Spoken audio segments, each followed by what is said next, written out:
अल्लाहुम्मा सल्ली अला सय्यिदिना मुहम्मदिन नबिय्यिल उम्मी व अला आलिहि व सहबिहि वसल्लम। और काफिर को काफिर समझना भी ज़रूरियात दीन में से है।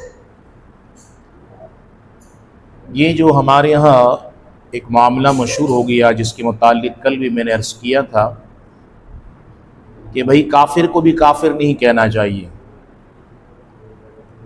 हालांकि जो काफिर है उसको काफिर समझना ज़रूरियात दीनिया में से है। जो काफिर के कुफ्र में शक करेगा वो भी काफिर होगा। ये मुशरिकीन, यहूदी, मजूसी, देहरिया, मुल्हिद, मुर्तद और ईसाई, यहूदी, ये तमाम के तमाम काफिर हैं। बस ये है कि बाज़ मामलात में जो अहले किताब है उनके साथ कुछ रुखसत का पहलू है, लेकिन है फिर भी काफिर। उनको काफिर मानना ज़रूरी है। तो जो काफिर को काफिर न माने तो वो खुद ज़रूरियात दीन का मुनकिर है और कुफ्र फिर उसकी तरफ लौट जाएगा। अच्छा, अब ये जहन में ये जो लोगों ने ये बात, चूँकि ये बात कहीं ना कहीं से बात तो फैली है, नहीं कुछ बातें मशहूर हो जाती हैं तो लोग बग़ैर सोचे समझे किसी से सुन लिया तो बस वही जुमला दोहराते, भाई काफिर को भी काफिर नहीं कहना चाहिए। हालांकि काफिर को काफिर कहना तो ज़रूरी है, इसी तरह मुसलमान को मुसलमान कहना ज़रूरी है। अच्छा, उनके पीछे लॉजिक क्या है जी? काफिर को काफिर इसलिए नहीं कहना चाहिए, हो सकता है कल मुसलमान हो जाए, ये दलील है। भाई काफिर को काफिर इसलिए ना कहो, हो सकता है कल मुसलमान हो जाए। अगर ये दलील है तो फिर तो मुसलमान को भी मुसलमान नहीं कहना चाहिए, हो सकता है कल काफिर हो जाए, हो सकता है वो कल काफिर हो जाए, फिर तो मुसलमान को भी मुसलमान ना कहो। वो किसी बच्चे से पूछा कि ये जो तेरे साथ लड़की है, इसके साथ तू खेल रहा है, तो ये लड़की कौन है? बच्चा खामोश। 10-11 साल का बच्चा है, इसी तरह 9-10 साल की बच्ची है, दोनों आपस में खेल रहे मैदान में। तो किसी ने कहा ये जिस लड़की से तू खेल रहा है मैदान में आपस में, तो बेटा ये बताओ ये लड़की कौन है? तो वो खामोश। उससे 2-3 मरतबा पूछा बताओ तो सही ये है कौन? तो कहने लगा ये जो है कजन है, कजन, मामूजात या चचाजात, तायाजात, बहन है, तो ये कजन है। तो उसने कहा तो सीधा तू बता दे कि ये मेरी बहन लगती है, सीधा सीधा बता दे बहन है, मामूजात बहन, चचाजात बहन, तायाजात बहन। तो कहने लगा नहीं बहन कैसे कहूं, हो सकता है कल बीवी हो जाए, हो सकता है कल बीवी हो जाए। तो भाई कल बीवी हो तो वो तो बात की बात है, घर वाले जो है वो आपस में माने, रिश्ता होगा तो नसीब की बात है। अभी तो तेरी बहन है ना, कल बीवी हो जाए इसलिए वो आज जो है वो चचाजात, तायाजात, मामूजात बहन को बहन कहने के लिए तैयार नहीं। तो इसी तरह ये जो है लॉजिक के भाई वो काफिर को काफिर न कहो, क्योंकि हो सकता है कि कल वो मुसलमान हो जाए। तो अब उनको उनकी जुबान में समझाना पड़ता है, लेकिन इसके बावजूद बाज लोग नहीं समझते हैं और कहते नहीं भाई मैं तो नहीं मानूंगा। तो जो नहीं मानेगा तो फिर उसका तो कोई इलाज नहीं है, उसका फिर कोई इलाज। वो एक बादशाह सलामत थे, उसके 7 बेटे थे, सारे बेटे बड़े ज़हीन और समझदार, हिकमत को पढ़ने वाले, बड़े हकीम बने, दाना बने। लेकिन 7 में से एक बेटा बड़ा गबी था, कमजोर, ज़हनी तौर पर बड़ा कमजोर था। तो बादशाह सलामत ने कहा बाकी 6 तो ठीक है, ये जब इतना कमजोर है ये कोई हकीम तो बन नहीं सकता, और उमूर सल्तनत को चला नहीं सकता, तो फिर ऐसा करो, इसको किसी मौलवी के कंधे में डालो, ये मौलवी बने, इसको मदरसे में डालो। आज भी ऐसा होता है ना कि वो जो बेटों में जो सबसे ज्यादा चालाक, समझदार, होशियार, ज़हीन है, उसको कहते हैं हम इसको वकील बनाएंगे, इसको डॉक्टर बनाएंगे, इसको इंजीनियर बनाएंगे। और जो बिल्कुल किसी काम का नहीं है, बिल्कुल ये निखट्टू, इसको मदरसे में डालो, ये किसी काम का नहीं है। तो भाई होना तो ये चाहिए था, जो आप समझते हैं आपके बच्चों में जो ज्यादा समझदार है, ज़हीन है, उसको आप मदरसे में लेके आते हैं, ताकि बेहतरीन आलिम बनता, बेहतरीन मुफ्ती बनता, और फिर उम्मत को उससे फायदा होता। तो निखट्टू और कमजोर, कम दिमाग आदमी को अगर डालेंगे तो फिर वो यही पढ़ के देगा। तो बादशाह ने कहा ये बिल्कुल किसी काम का नहीं है, निकम्मा, इसको मदरसे में डालो।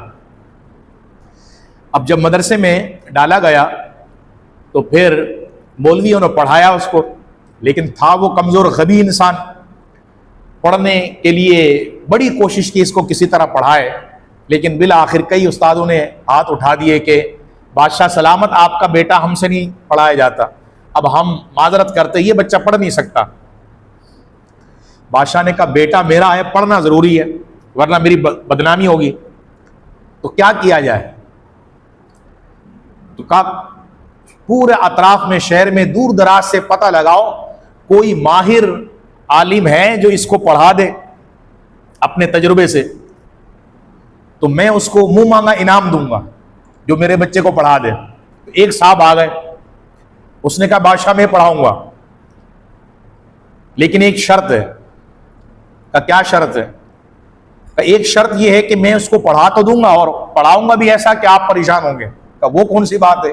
का सिर्फ एक रात में पढ़ा दूंगा, एक रात में मैं उसको आलिम बना दूंगा, बस एक रात जो है इसको मुझे पढ़ाना है, सुबह आप देख लेंगे आलिम बन जाएगा।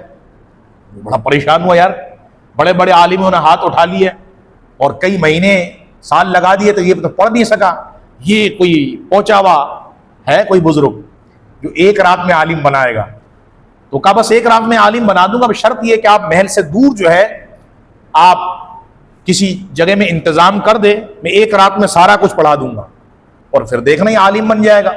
आप बड़े बड़े उलमा को बुला लेना जो इससे मुनाजरा करे, बहस करे, चैलेंज करे, ये सबको खामोश करवा देगा, बस एक रात दे दे। बादशाह बड़ा हैरान। बादशाह ने कहा ठीक है मुझे शर्त मंजूर है। तो महल से दूर जो है एक जगह का इंतजाम किया गया और इसके बाद उस आलिम ने बादशाह के बेटे से कहा शहजादे बात सुनो, अगर तुम आलिम बनना चाहते हो तो एक नुस्खा है मेरे पास, बस ये अपना लो, तुम आलिम बन गए और फिर तुमसे बड़ा कोई आलिम नहीं होगा, सबसे बड़े आलिम तुम बन जाओगे। बस एक ही नुस्खा है, उसी से बड़ा पार हो जाएगा। कहा वो क्या है? कह रहा पहले बात सुनो, मैं भी कोई आलिम नहीं हूं। कि बादशाह ने जो मेरी ड्यूटी लगाई, कहा मैं भी कोई आलिम नहीं हूं, लोग मुझे आलिम समझते हैं, लेकिन सुनो मैं तुम्हें नुस्खा बताता हूं जिस पर मैंने अमल किया।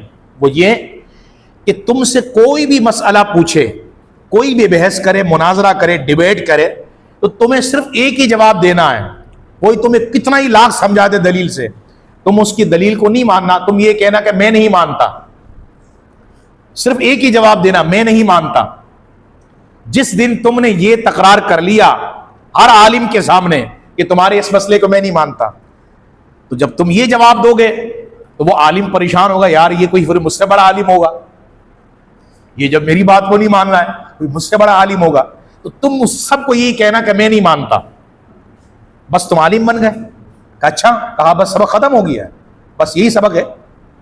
अब सुबह होने के बाद बादशाह के महल में बताया गया बादशाह सलामत आपका बेटा आलिम बन गया और सबसे बड़ा आलिम बन गया। कहा एक रात में? कहा एक रात में। कहा मुझे तो यकीन नहीं हो रहा है। कह रहा इम्तिहान ले लें आप, शहर के बड़े बड़े उलमा को आप बुला लें। अब शहर के तमाम बड़े बड़े उलमा, उनके असातिज़ा को बुलाया गया जो पहले पढ़ा चुके थे और सबको बताया एक रात में मेरा बेटा आलिम बना, जरा इम्तिहान लो कैसा आलिम बना है। एक रात में बना है तो ये किस किस्म का आलिम बना है, जरा टेस्ट तो लो इसका।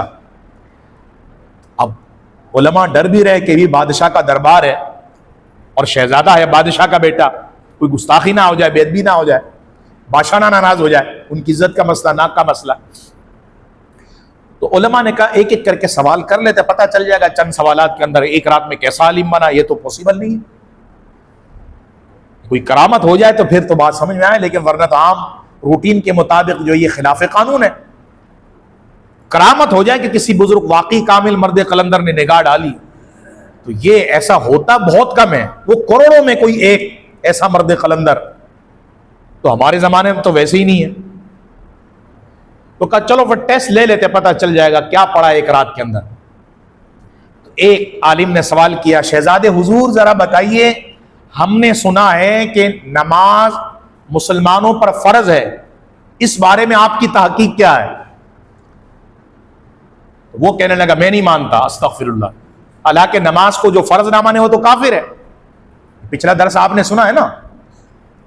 अब वो आलिम एक दूसरे का मुंह देखने लगे, यार ये तो नमाज की फर्जियत का मुनकिर हो गया, तो बड़ा गरक हो गया इसके, तो मौलवी किया है, तो काफिर बन गया। क्या आप बादशाह को कैसे समझाओ? अगर बादशाह को बोलूं तुम्हारा बेटा काफिर है, ये तो बादशाह तो हमारी गर्दन भी मार देगा। तो उलमा ने आपस में कान में खुसर करके कहा, दो चार सवालात ऐसे करके इसको पटरी में लेके आओ, बादशाह को समझ में आ जाए ये जाहिल है, ये कोई आलिम नहीं है। दूसरे आलिम ने पूछा, अच्छा शहजादे हुजूर एक बात बताइए, हमने सुना रोजा भी फर्ज है। वो कहने लगा नहीं मैं नहीं मानता। उलमा ने कहा तो दूसरा कुफर बक गया, ये दो मरतबा काफिर हो गया। इस तरह कई सवालात उससे करते गए, हर मसले में ये बोलता मैं नहीं मानता। आखिर उलमा समझ गए ये बिल्कुल चिट्टा जाहिल है, और जिसने पढ़ाया वो उससे बड़ा जाहिल है, वो उससे बड़ा बेवकूफ है। तो अब वो भी बैठा हुआ है, वो खुश हो रहा है, देखो ये बड़े बड़े उलमा लाजवाब हो गए, सबके पसीने छूट गए, क्योंकि ये तो सबको कह रहा मैं नहीं मानता। अब उलमा परेशान है कि बादशाह को कैसे समझाऊं कि भाई ये तुम्हारा बेटा निकम्मा जाहिल का जाहिल है, और ये तो काफिर बन गया है, नमाज की फर्जियत का इनकार कर रहा है। तो एक समझदार बुजुर्ग आलिम ने कहा, अचानक उससे सवाल किया, शहजादे हुजूर हमने सुना है बादशाह सलामत आपके अब्बा लगते हैं। तो कहने लगे मैं नहीं मानता। उसने कहा मैं नहीं मानता। बादशाह तेश में आ गया, कह रहा बेड़ा गर्क हो, ये कैसा मौलवी बना एक रात के अंदर, ये तो मुझे ही मानने से मुनकिर हो गया है। तो अब यही हाल है कि जो नहीं मानता उसका कोई हाल नहीं, जो नहीं मानता उसको तलवार के जोर पे आप मनवा नहीं सकते, दलील के जोर पे मनवा नहीं सकते, क्योंकि उनके जहन में बात ये डालना है कि आपका मद्दे मुकाबिल कोई भी हो, तो तरीका वारदात ये है कि आप कहे कि मैं नहीं मानता, मैं नहीं मानता। तो अब जो नहीं मानता है तो उसका कोई इलाज नहीं है। मुसलमान वो है, इस्लाम कहते हैं, और मुसलमान कहते हैं उस शख्सियत को जो सर तस्लीम खम कर दे, सर तस्लीम खम कर दे कि भाई जब अल्लाह उसके रसूल का ऑर्डर है तो फिर हम आमन्ना सद्दक़ना कहते हैं, हम ईमान लेके आए, उसको सच्चा हम मानते हैं, हमने अपने सर को झुका दिया, हमारी कोई बात नहीं है, अगर अल्लाह उसके रसूल ने फरमाया है तो हम इसको मानते हैं।